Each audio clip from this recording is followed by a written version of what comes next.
Hey, good evening, ladies and gentlemen. Tonight we will be reading um, some of my favorites, or well, not really favorites, just some H.P Lovecraft short stories. Um, I got this book a while back in Germany. It's a collection of all stories written by H.P Lovecraft, including the famous ones like Mountain of Madness and Call of Cthulhu as well. But there are also a lot of tinier, lesser known stories in here. And I thought for first stream, seeing as there are no concurrent viewers at this moment, I thought it might be nice um, uh, to read a couple of them. And we'll start with the first one called Dagon. I can't remember what this story is about, I'm afraid. So I will be discovering it alongside of you again. Yes, let's get into this. I don't know if the sound is audible enough or if something could be improved, but there will maybe be something for next time.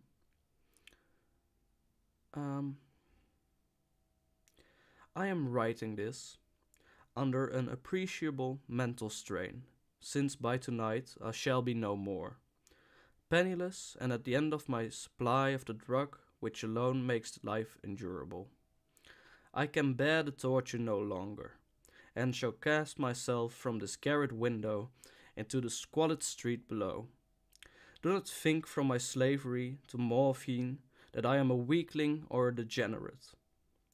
When you have read these hastily scrawled pages, you may guess, though never fully realize, why it is that I must have forgetfulness or death. It was in one of the most open and least frequented parts of the broad Pacific that the packet of which I was supercargo fell a victim to the German sea raider. The Great War was then at its very beginning, and the ocean forces of the Hun had not completely sunk to their latter degradation, so that our vessel was made a legitimate prize, whilst we of her crew were treated with all the fairness and consideration due us as naval prisoners. So liberal indeed was the discipline of our captors that 5 days after we were taken, I managed to escape alone in a small boat with water and provisions for a good length of time. When I finally found myself adrift and free, I had but little idea of my surroundings. Never a competent navigator, I could only guess vaguely by the sun and stars that I was somewhat south of the equator. Of the longitude I knew nothing, and no island or coastline was in sight. The weather kept fair, and for uncounted days I drifted aimlessly beneath the scorching sun, waiting either for some passing ship or to be cast on the shores of some habitable land. But neither ship nor land appeared, and I began to despair in my solitude upon the heavy vastness of unbroken blue. The change happened whilst I slept. Its details I shall never know, for my slumber, though troubled and dream-infested, was continuous. When at last I awakened, it was to discover myself half sucked into a slimy expanse of hellish black mire, which extended about me in monotonous undulation as far as I could see, and which in my boat lay grounded some distance away. Though one might well imagine that my first sensation would be of wonder, of wonder at so prodigious and unexpected a transformation of scenery, I was in reality more horrified than astonished. For there was in the air and in the rotting soil a sinister quality which chilled me to the very core. The region was putrid with the carcasses of decaying fish, and of other less describable things, which I saw protruding from the nasty mud of the unending plain. Perhaps I should not hope to convey in mere words the unutterable hideousness that can dwell in absolute silence and barren immensity. There was nothing within hearing, and nothing in sight, save a vast reach of black slime. Yet the very completeness of the stillness and the homogeneity of the landscape oppressed me with a nauseating fear. The sun was blazing down from a sky which seemed to me almost black in its cloudless cruelty, as though reflecting the inky marsh beneath my feet. As I crawled into the stranded boat, I realized that only one theory could explain my position. Through some unprecedented volcanic upheaval, a portion of the ocean floor must have been thrown to the surface, exposing regions which for innumerable millions of years had lain hidden under unfathomable watery depths. So great was the extent of the new land which had risen beneath me, that I could not detect the faintest noise of the surging ocean, strain my ears as I might, nor were there any sea-fowl to prey upon the dead things. For several hours I sat thinking or brooding in the boat, which lay upon its side and afforded a slight shade as the sun moved across the heavens. As the day progressed, the ground lost some of its stickiness and seemed likely to dry sufficiently for traveling purposes in a short time. That night I slept but little, and the next day I made for myself a pack containing food and water, preparatory to an overland journey in search of the vanished sea and possible rescue. On the third morning I found the soil dry enough to walk upon with ease. The odor of the fish was maddening, but I was too much concerned with graver things to mind so slight an evil, and set out boldly for an unknown goal. All day I forged steadily westward, guided by a faraway hummock which rose higher than any other elevation on the rolling desert. That night I encamped, and on the following day still traveled towards the hummock, though that object seemed scarcely nearer than when I had first espied it. By the fourth evening I attained the base of the mount, which turned out to be much higher than it had appeared from a distance. An intervening valley setting it out in the sharper relief from the general surface. Too weary to ascend, I slept in the shadow of the hill. I know not why my dreams were so wild that night, but ere the waning and fantastically gibbous moon had risen far above the eastern plain, I was awake in a cold perspiration, determined to sleep no more. Such visions as I had experienced were too much for me to endure again, and in the glow of the moon I saw how unwise I had been to travel by day. Without the glare of the parching sun, my journey would have cost me less energy. Indeed, I now felt quite able to perform the ascent which had deterred me at sunset. Picking up my pack, I started for the crest of the eminence. I have said that the unbroken monotony of the rolling plain was a source of fake horror to me, but I think my horror was greater when I gained the summit of the mount and looked down the other side into an immeasurable pit or canyon, whose black recesses the moon had not yet soared high enough to illuminate. I felt myself on the edge of the world, peering over the rim into a fathomless chaos of eternal night. Through my terror ran curious reminiscence of Paradise Lost, and Satan's hideous climb through the unfashioned realms of darkness. As the moon climbed higher in the sky, I began to see that the slopes of the valley were not quite so perpendicular as I had imagined. Ledges and outcroppings of rock afforded fairly easy footholds for a descent, whilst after a drop of a few hundred meters, the declivity became very gradual. Urged on by an pulse, which I cannot definitely analyze, I scrambled with difficulty down the rocks, and stood on the gentler slope beneath, gazing into the Stygian deeps where no light had yet penetrated.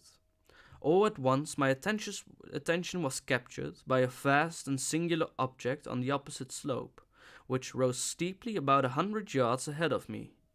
An object that gleamed whitely in the new bestowed rays of the ascending moon. That it was merely a gigantic piece of stone, I soon assured myself. But I was conscious of a distinct impression that its contour and position were not altogether the work of nature.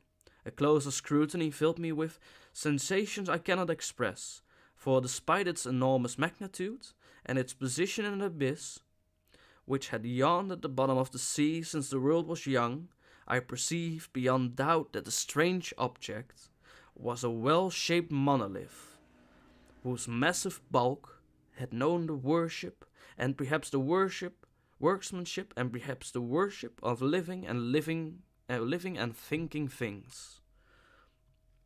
Dazed and frightened, yet not without a certain thrill of the scientist's or the archaeologist's delight, I examined my surroundings more closely. The moon, now near the zenith, shone weirdly and vividly among the towering steeps that hemmed in the chasm. I'm sorry, guys.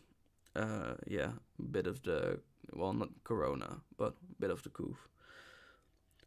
I examined my surroundings more closely. The moon, now near the zenith, shone weirdly and vividly above the towering steeps that hemmed in the chasm, and revealed the fact that a far-flung body of water flowed at the bottom, winding out of sight in both directions, and almost lapping my feet as I stood on the slope. Across the chasm the wavelets washed the base of the cyclopean monolith, on whose surface I could now trace both inscriptions and crude sculptures. The writing was in a system of hieroglyphics unknown to me, and unlike anything I had ever seen in books, consisting from the most part of conventionalized aquatic symbols such as fishes, eels, octopi, crustaceans, mollusks, whales, and the like. Several characters obviously represented marine things which are unknown to the modern world, but whose decomposing forms I had observed on the ocean-risen plain. It was the pictorial carving, however, that did most to hold me spellbound. Plainly visible across the intervening water on account of their enormous size was an array of bas-reliefs whose subject would have excited the envy of Adore. No clue what it is, I'm sorry. I think that these things were supposed to depict men, at least a certain sort of men, though the creatures were shown disporting like fishes in the water of some marine grotto, or paying homage at some monolithic shrine, which appeared to be under the waves as well. Of their faces and forms, I dare not speak in detail, for the mere remembrance makes me grow faint.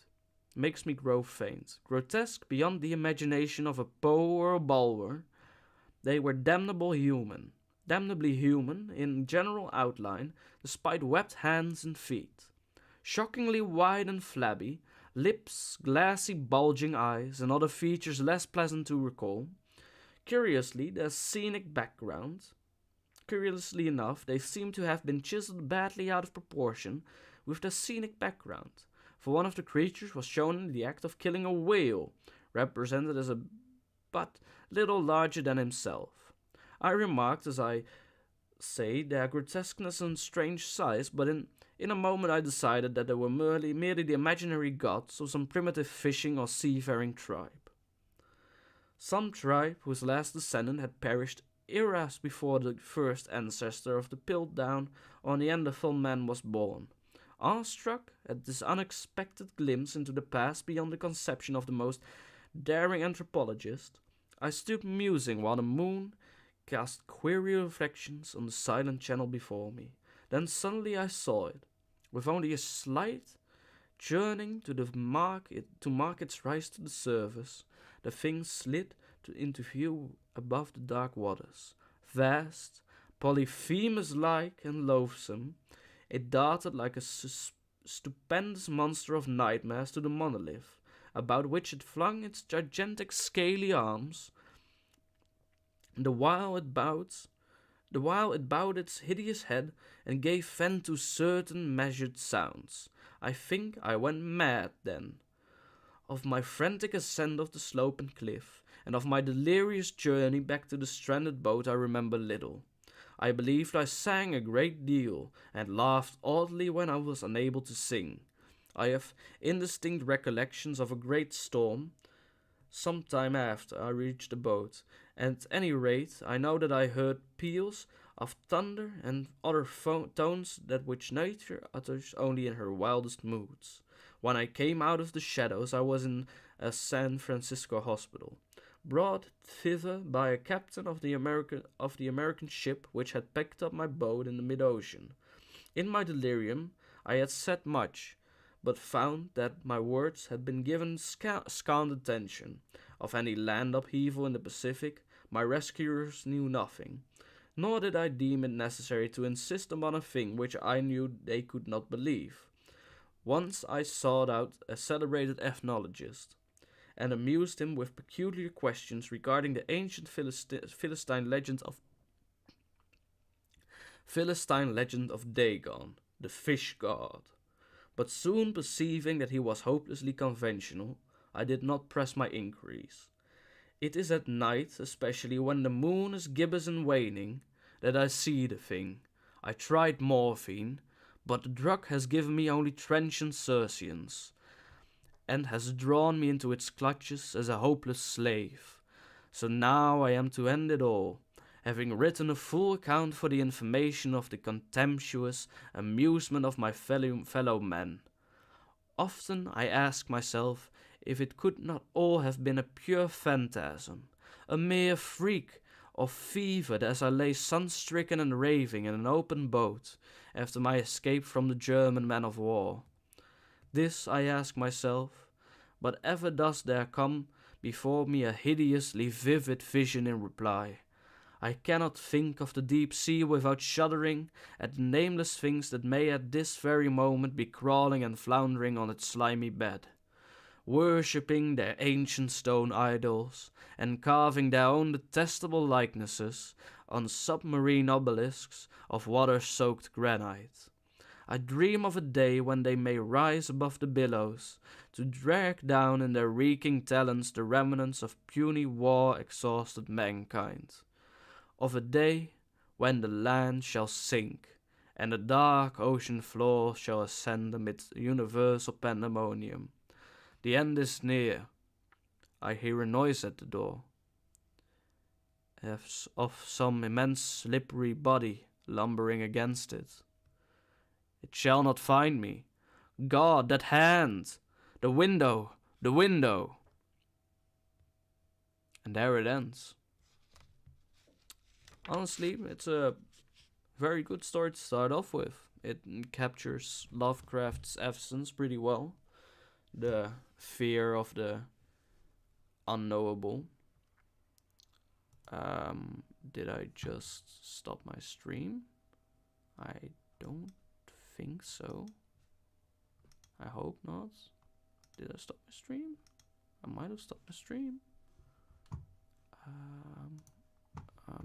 Give me a second, guys. I might be streaming. I might not be streaming.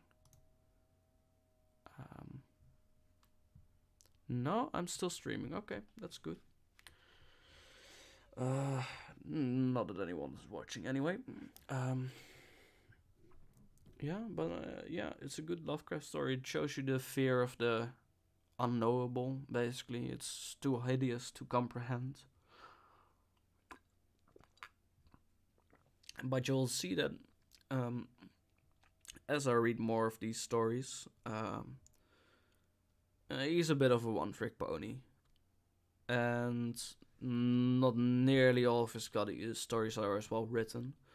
Especially the ones that go slightly more conventional are actually worse because he does know how to do cosmic horror very well, but when he's coming close to regular horror, he's actually not that impressive. Like, his stories are mediocre at best.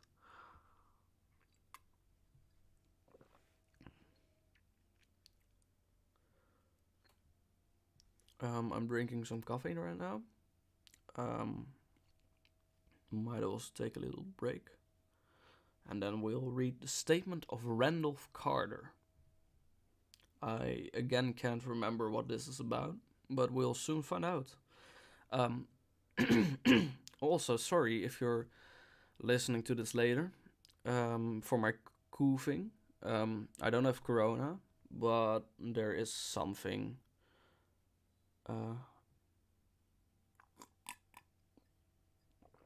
which is causing me to cough.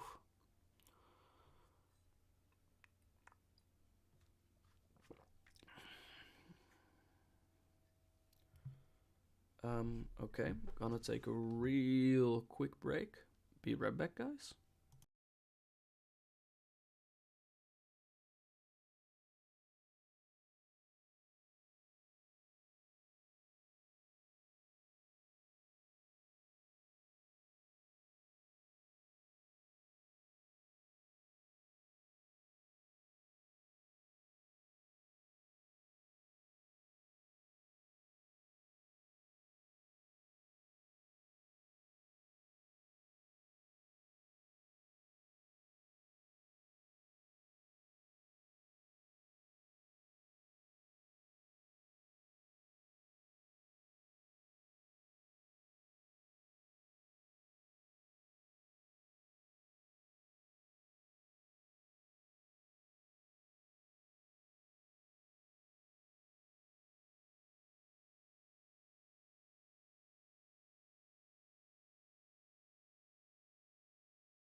Okay. I'm sorry. I'm back. By the way, if you're listening to this later and you're feeling bad for me or whatever, don't, because I'm literally doing this because I don't feel like editing my videos, and this automatically uploads it to my channel, so I don't have to bother with editing and uploading and storing videos. So that's why I'm doing this. Um, and also, I really don't want to edit this. I really don't. Seeing as this is more like a practice for me and not really like something I want to do professionally or whatever. Um, but in any case, enough about my schizophrenic ramblings. Let's get into the statement of Randolph Carter. I repeat to you, gentlemen, that your inquisition is fruitless. Detain me here forever if you will. Confine or execute me if you must. Have a victim to propriety.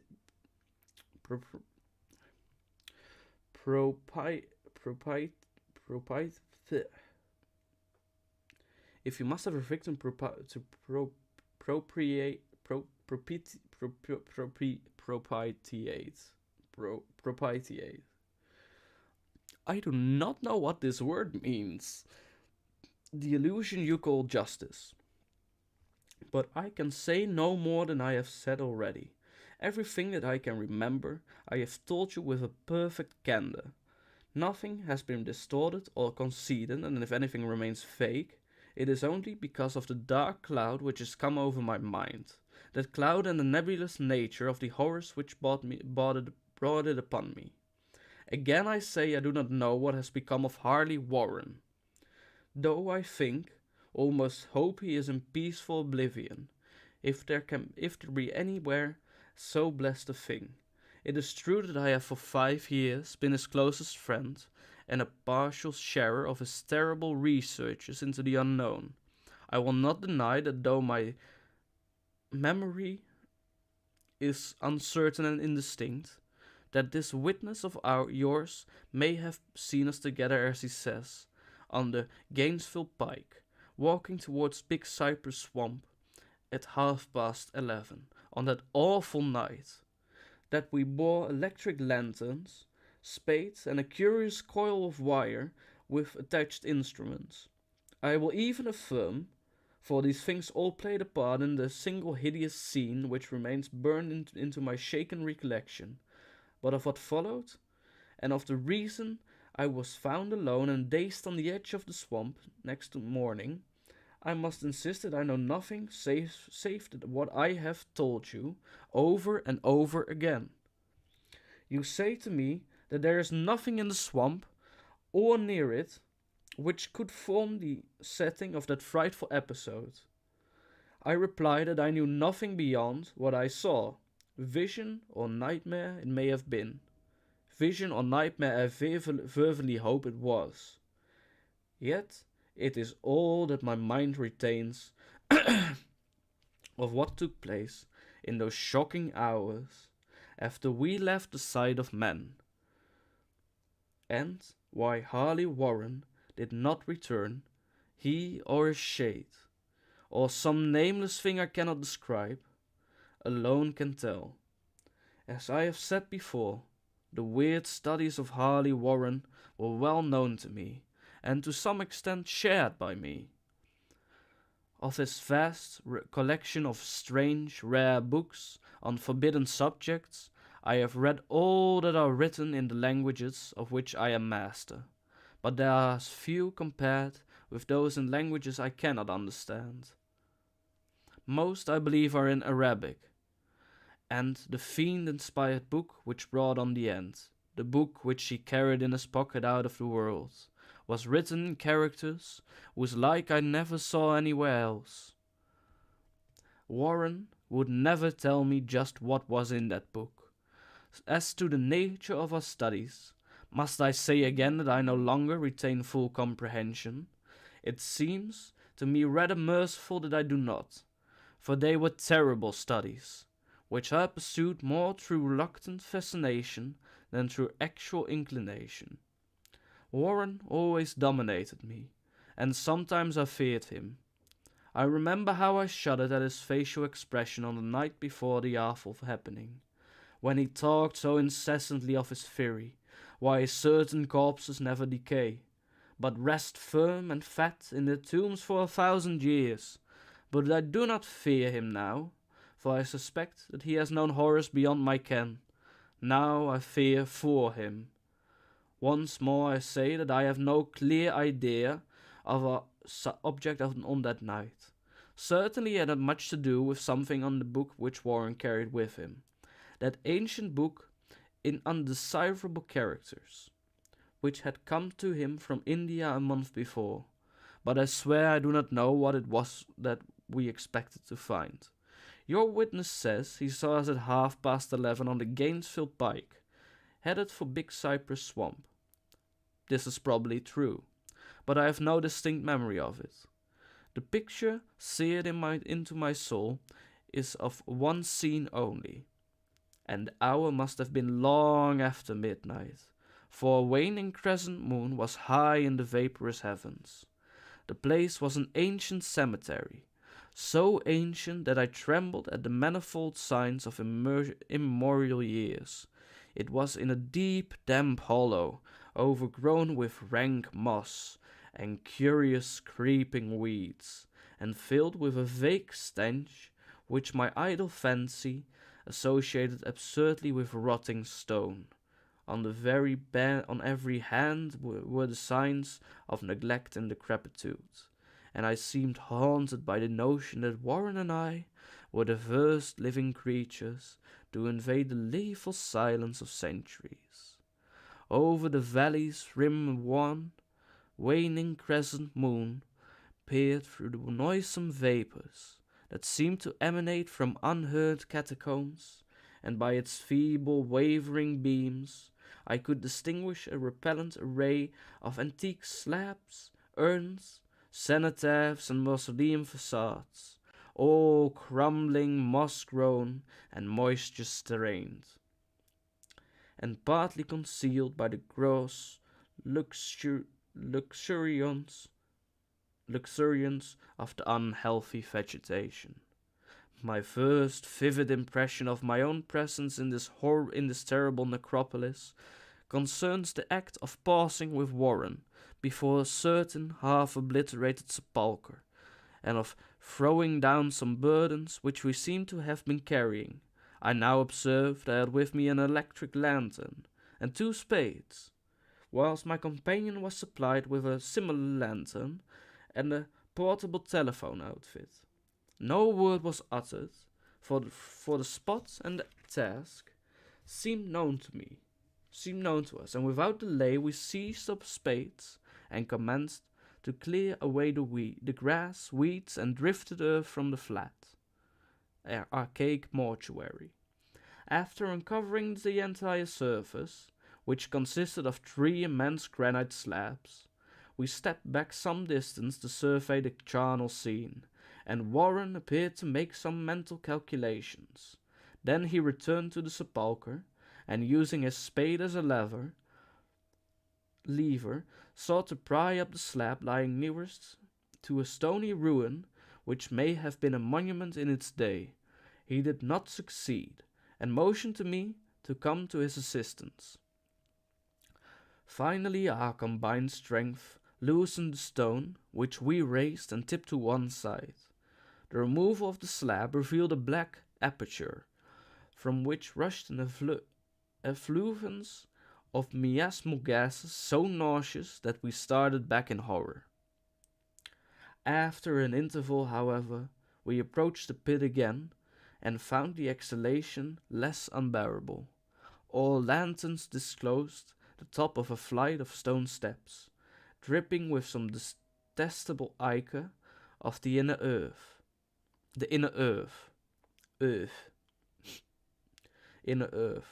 and bordered by moist walls encrusted with niter. And now for the first time my memory records verbal discourse, and Warren addressing me at length in his mellow tenor voice, a voice singularly unperturbed by our awesome surroundings. "I am sorry to have to ask you to stay on the surface," he said, "but it would be a crime to let anyone with your frail nerves go down there. You can't imagine, even from what you have read, and from what I have told you, the things I shall have to see and do. It's fiendish work, Carter, and I doubt if any man without ironclad sensibilities could ever see it through and come up alive.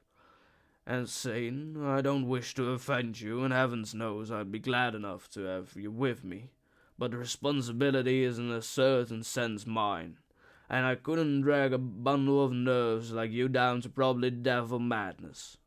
I tell you, you can't imagine what the thing is really like. But I promise to keep you informed over the telephone of every move. You see, I have enough wire here to reach to the center of the earth and back. I can still hear in memory those coolly spoken words, and I can still remember my remonstrances. I seemed desperately anxious to accompany my friend into those sepulchral depths, yet he proved inflexibly obdurate. At one time he threatened to abandon the expedition if I remained insistent, a threat which proved effective, since he alone held the key to the thing. All this I can still remember, though I no longer know what matter of thing we sought. After he had obtained my reluctant acquiescence in his design, Warren picked up the reel of wire and adjusted the instruments. At his nod I took one of the ladder and unseated myself upon an aged, discolored gravestone, close by the newly uncovered aperture. Then he shook my hand, shouldered the coil of wire, and disappeared within the indescribable ossuary. For a minute I kept sight of the glow of his lantern and heard the rustle of the wire as he laid it down after him, but the glow soon disappeared abruptly, as if a turn in the stone staircase had been encountered, and the sound died away almost as quickly. I was alone, yet bound to the unknown depths by those magic strands whose insulated surface lay green beneath the struggling beams of the waning crescent moon. I constantly consulted my watch by the light of my electric lantern, and listened with feverish anxiety at the receiver of the telephone, but for more than a quarter of an hour I heard nothing. Then a faint clicking came from the instrument, and I called down to my friend in a tense voice. Apprehensive as I was nevertheless unprepared for the words which came up from that uncanny vault, in his accents more alarmed and quivering than I had ever heard before from Harley Warren. He, who had so calmly left me a little while previously, now called me from below in a shaky, more portentous than the loudest shriek. God, if you could see what I am seeing! I could not answer, speechless. I could only wait. Then came the frenzied tones again. Carter, it's hideous, monstrous, unbelievable! This time my voice did not fail me. I poured into the transmitter a flood of excited questions, terrified and continued to repeat, Warren, what is it? What is it? Once more came the voice of my friend, still hoarse with fear, and now apparently tinged with despair. I can tell you, Carter, It's too utterly beyond thought. I dare not tell you. No man could know it and live. Great God! I have never dreamed of this. Stillness again, save for my now coherent torrent of shuddering inquiry. Then the voice of Warren in a pitch of wilder consternation. Carter, for the love of God, put back the slab and get out of this, if you can. Quick! Leave everything else and make for the outside. It's our only chance. Do as I say and do not ask me to explain. I heard, yet I was unable to.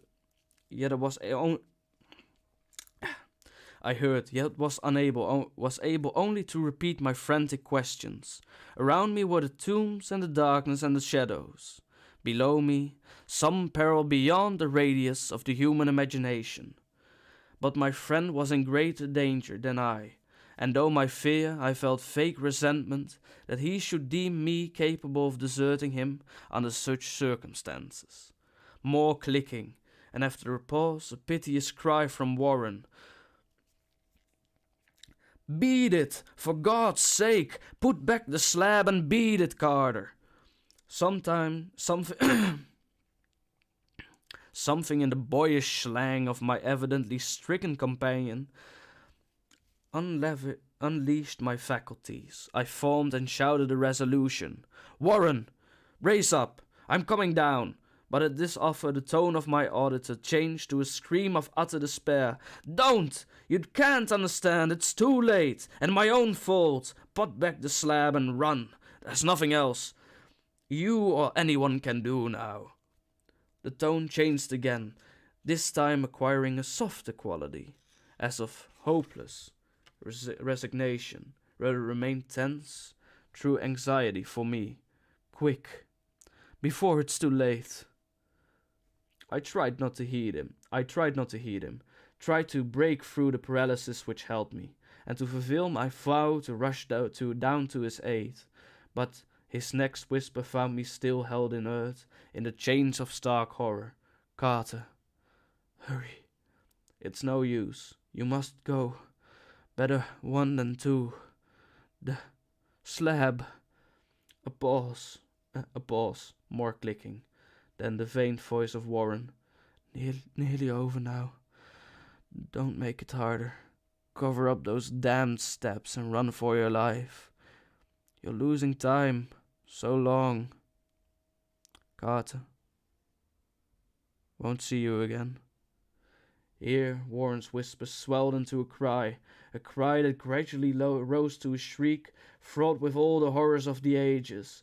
"Curse these hellish things! Legions! My God! Beat it! Beat it! Beat it!" I'm sorry, guys, I'm not going to shout much harder. I'm really sorry, but I'm trying to convey the message, I guess. After that was silence.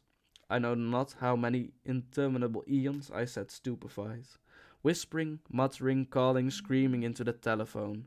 Over and over again, through those eons I whispered and muttered, called, shouted, and screamed. "Warren! Warren! Answer me! Are you there?" And then there came to me the crowning horror of all, the unbelievable, unthinkable, almost unimaginable thing. I have said that eons seemed to elapse after Warren shrieked forth his last despairing warning, and that only my own cries now broke the hideous silence. But after a while, there was further clicking in the receiver, and I strained my ears to listen. Again I called down, "Warren, are you there?" And in answer heard the thing which has brought this cloud over my mind. I do not try, gentlemen, to account for the thing which has brought this that voice, nor can I venture to describe it in detail. Since the first to the time of my awakening in the hospital, shall I say that the voice was deep, hollow, gelatinous, remote, unearthly, inhuman, disembodied. What shall I say? It was the end of my experience, and it is the end of my story. I heard it, and knew no more. Heard it, and I sat petrified in that unknown cemetery in the hollow, amidst the crumbling stones and the falling tombs, the rank vegetation and the miasma of vapors. Heard it well up from the innermost depths of that damnable open sepulchre, as I watched amorphous, necrophagous shadows dance beneath an accursed waning moon. And this is what it said. "You fool. Warren is dead." And that was story 2. Again, it's a pretty good story in my opinion.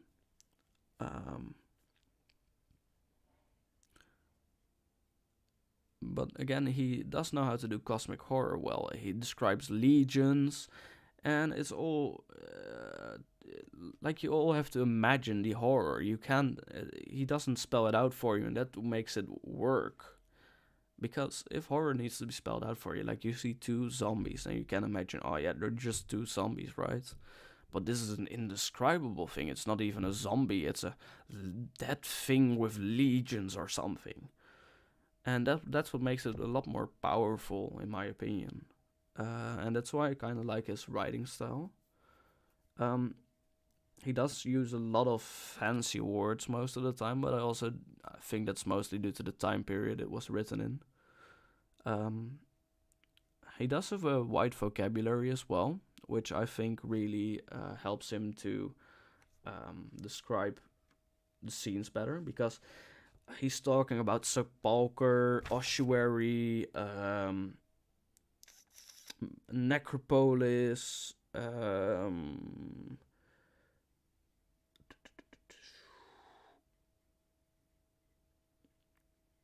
yeah, necropolis and stuff like that, and it's all basically words for the same thing, right? But he uses them all consecutively and builds expands through that, because if you keep repeating something but keep changing the words, it actually works better because it's amplifying. But if you were to use ossuary 10 times, it would get annoying. But it actually like he does it really well. Um, I think I'm gonna do one more. The Doom That Came to Sarnath will be next. Gonna take a quick break again to drink some coffee and cough my lungs out, and then I'll be back.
Now, for those of you that stuck around, third time is the charm. I do remember this story.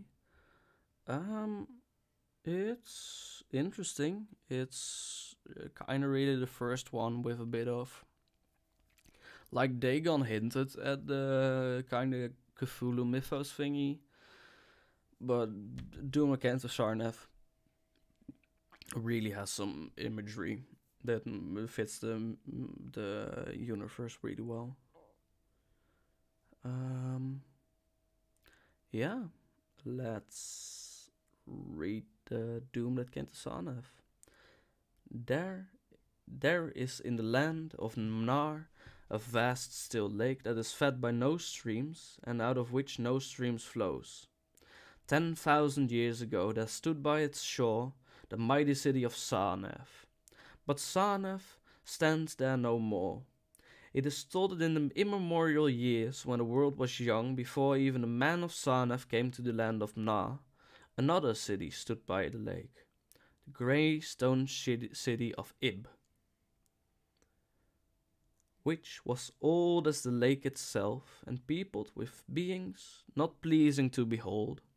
Very odd and ugly were these beings, as indeed are most beings of a world yet inchoate and rudely fashioned. It is written on the brick cylinders of Candid Firen that the beings of Ib were in hue as green as the lake and the mists that rise above it. They had bulging eyes, pouting, flabby lips, and curious ears, and were without voice. It is also written that they descended one night from the moon in a mist, they and the vast still lake, that they worshipped as sea green,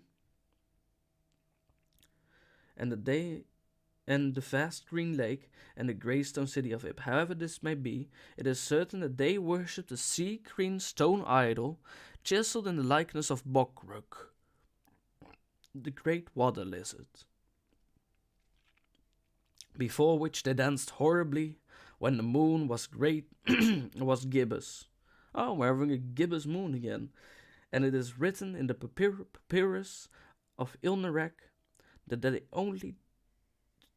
they one day discovered fire and thereafter kindled flames on many ceremonial occasions. But not much is written of these beings, because they lived in a very ancient times. And man is young, and knows but little of the very ancient living things. After many eons, man came to the land of Na. Dark shepherd folk, with their fleecy flocks, who built Fra, Ilmerek, and Candiferin on the winding river Ai. And certain tribes, more hardy than the rest, pushed on to the borders of the lake and built Sarnath at a spot where precious metals were found in the earth. Not far from the grey city of Ib did the wandering tribes lay the first thrones of Sarnath. And the beings of Ib, they marveled greatly, but their travelling with that marvelling was mixed hate, for they thought it not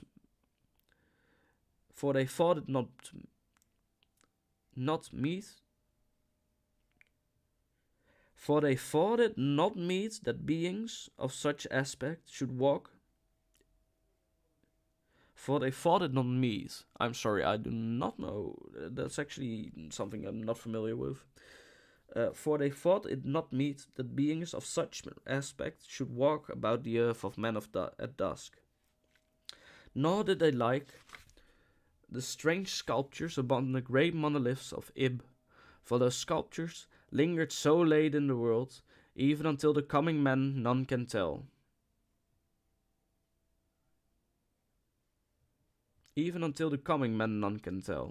Unless it was because the land of Na is very still, and remote from most other lands, both of waking and of dream, as the man of Sarnath beheld more of the beings of Ib, their hate grew, and it was not less because they found the beings weak and soft as jelly to the touch of stones and arrows.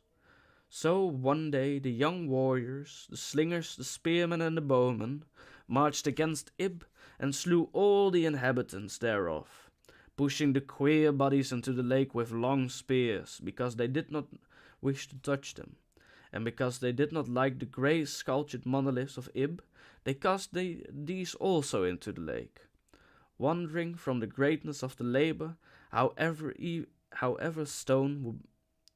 the stones were brought from afar, as they must have been, since there is naught like them in the land of Na, or in the lands adjacent.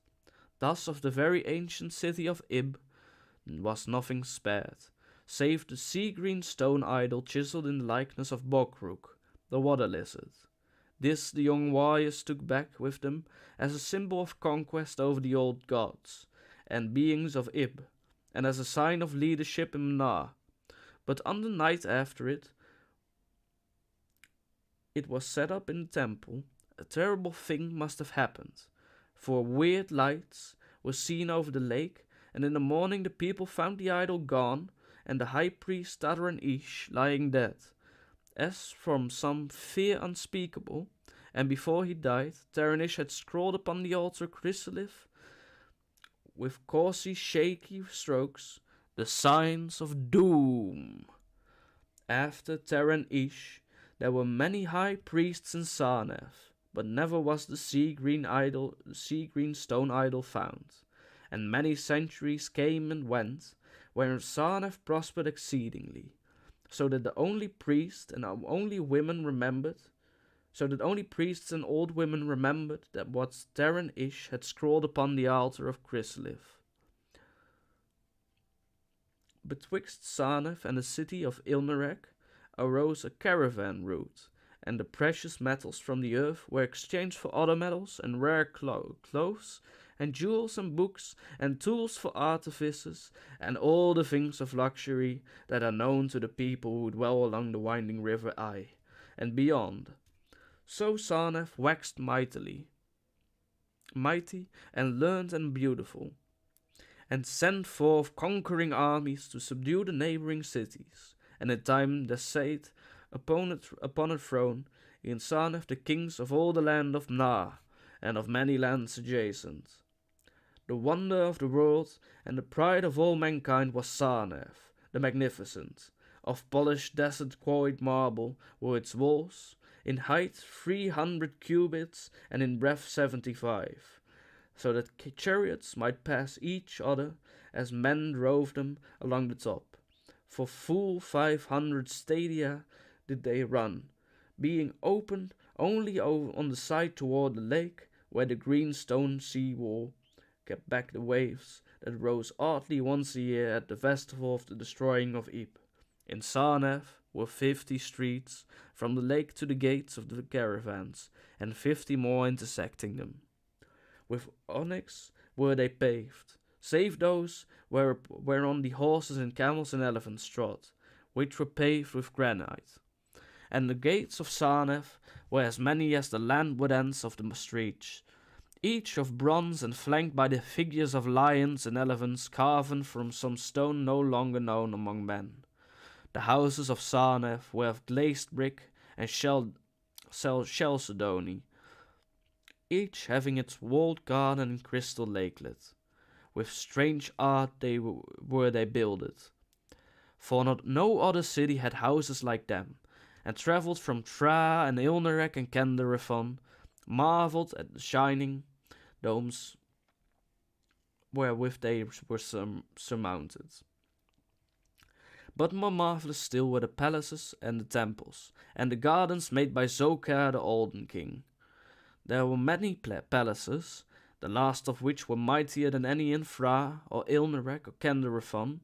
So high were they that one within might sometimes fancy himself beneath only the sky. Yet when lighted with torches dipped in the oil of Dover, their walls showed vast paintings of kings and armies, of a splendor at once inspiring and stupefying to the beholder. Many were the pillars of the palaces, all of tinted marble and carven into the signs of surpassing beauty, and in most of the palaces the floors were mosaics of beryl and lapis lazuli and sardonyx and carbuncle and other choice materials, so disposed that the beholder might fancy himself walking over beds of the rarest flowers. And there were likewise fountains, which cast scented waters about in pleasing jets arranged with cunning art. Outshining all others was the palace of the kings of Na, and of the lands adjacent. On a pair of golden crouching lions rested the throne, many steps above the gleaming floor, as it was wrought of one piece of ivory, though no man lives who knows whence so vast a piece could have come. In that palace there were also many galleries, and many amphitheaters, where lions and men and elephants battled at the pleasure of the kings. Sometimes the amphitheaters were flooded with water, conveyed from the lake in mighty aqueducts, and then were enacted stirring sea fights, or combats betwixt swimmers and deadly marine things. Lofty and amazing were the 17 tower-like temples of Sarnath, fashioned of a bright multicolored stone not known elsewhere, a full 1,000 cubits high stood the greatest among them, wherein the high priests dwelt with a magnificence scarce less than that of the kings, On the ground were halls as vast and splendid as those of the palaces, where gathered throngs in worship of Zocar and Tamesh and Lobon, the chief gods of Sarnath, whose incense enveloped shrines were as the thrones of monarchs, not like the icons of other gods, were those of Zocar and Tamesh and Lobon, for so close to life were they that one might swear the graceful bearded gods themselves sate on the ivory thrones, and up unending steps of zircon was the tower chamber, where from the high priests looked out over the city and the plains and the lake by day, and the cryptic moon and the significant stars and planets, and their reflections in the lake at night. Here was done the very secret and very ancient rite in detestation of Bokruk, the water lizard, and here rested the altar of Chrysalith, which bore the doom scroll of Taran Ish. Wonderful, likewise, were the gardens made by Zocar the Golden King. In the center of Sarnath they lay, covering a great space and encircled by a high wall, and they were surmounted by a mighty dome of glass, through which shone the sun and moon and planets when it was clear, and from which were hung fulgent images of the sun and the moon and the stars and the planets when it was not clear. In summer the gardens were cooled with fresh odorous breezes, skilfully wafted by fans, and in winter they were heated with concealed fires, so that in those gardens it was always spring. There ran little streams over bright pebbles, dividing beads of green and gardens of many hues, and spanned by a multitude of bridges. Many were the waterfalls in their courses, and many were the lilied lakelets into which they expanded. Over the streams and lakelets rode white swans, whilst the music of rare birds chimed in with them with the melody of the waters. In ordered terraces rose the green banks adorned here and there with bowers of vines and sweet blossoms, and seats and benches of marble and porphyry, and there were many small shrines and temples where one might rest or pray to small gods. Each year there was celebrated in Sarnath the feast of the destroying of Ib, at which time wine, song, and dancing and merriment of every kind abounded. Great honors were then paid to the shades of those who had annihilated the odd ancient beings, and the memory of those beings and of the elder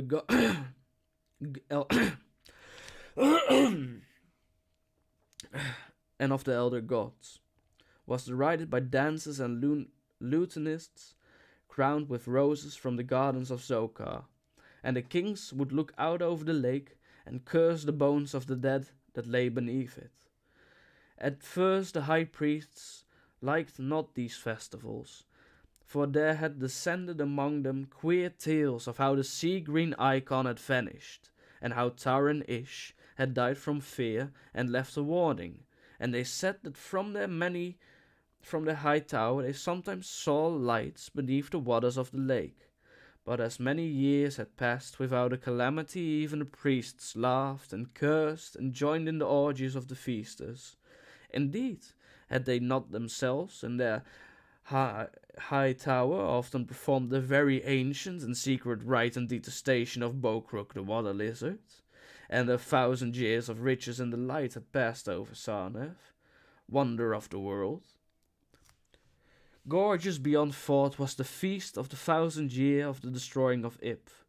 For a decade had it been talked of in the land of Na, and as it drew nigh, there came to Sarnath on horses and camels and elephants men from Fra, Ilnarek, and Cadaferan, cities of Na and the lands beyond.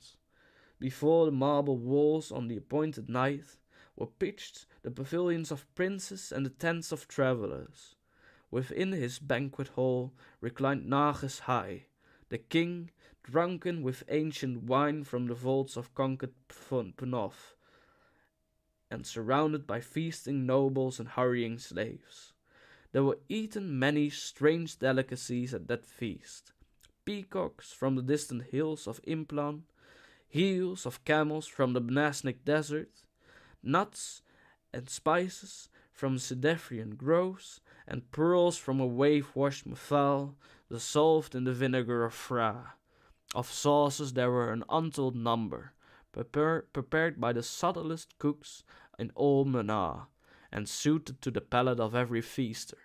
But most prized of all the viands were the great fishes from the lake, each of vast size, and served upon golden platters set with rubies and diamonds. Whilst the kings and his nobles feasted within the palace, and viewed the crowning dish as it awaited them on golden platters, others feasted elsewhere.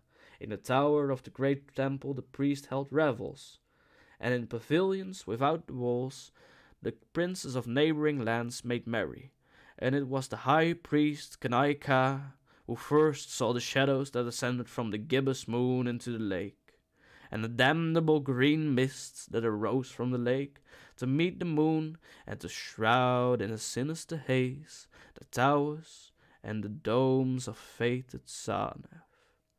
Thereafter those in towers and without the walls beheld strange lights on the water, and saw the grain rock Curion, which was wont to rear high above it near the shore, was almost submerged, and fear grew vaguely yet swiftly, so that the princes of Ilnarek and of Far and Rokal took down and folded their tents and pavilions and departed, though they scarce knew the reason for their departing.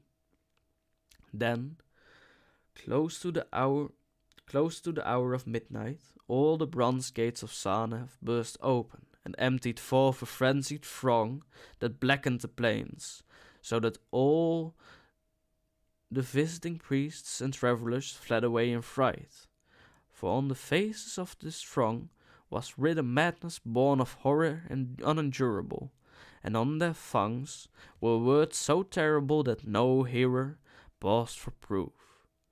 Men whose eyes were wild with fear shrieked aloud of the sight within the king's banquet hall, where through the windows was seen no longer the forms of Nagis High and his nobles and slaves, but a horde of indescribable green voiceless things with bulging eyes, pouting flabby lips, and curious ears, things which danced horribly, bearing in their paws golden platters set with rubies and diamonds, and containing uncouth flames.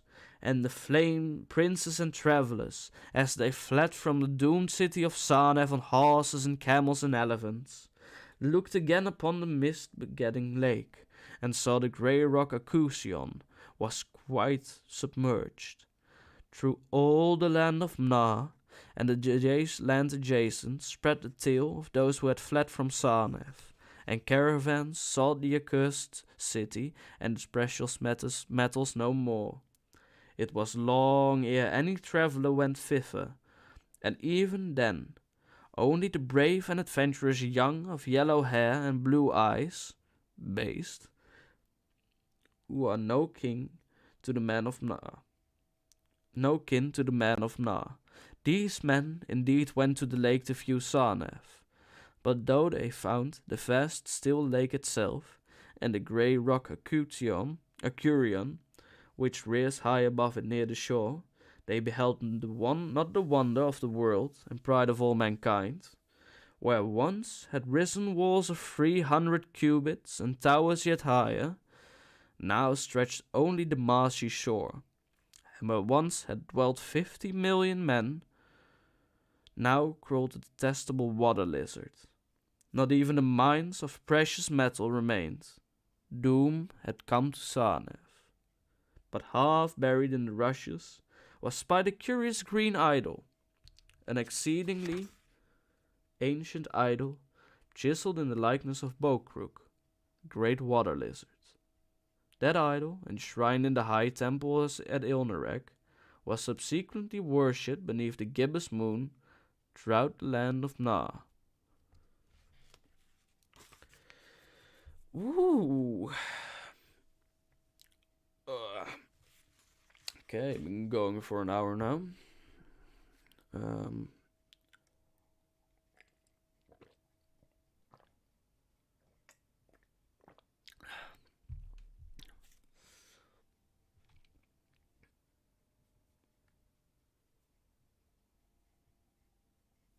Kind of interesting.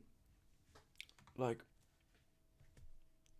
I wasn't sure if this was going to work or not in the first place. But I'm actually kind of glad that it's working out fine, seems like. Hopefully sound quality is good though, because there's no way for me I can test that right now. So I'll probably be listening to the recording after this to see if I need to fix anything really badly. I hope background sound isn't too bad either, but time will tell, I guess. Um, yeah, I think this was my first stream. I'm kind of done. My voice is going to shit. I'm coughing too much. I will speak to you guys again. I hope you liked it. Next time we will be reading the Cats of Alfar, and let's see.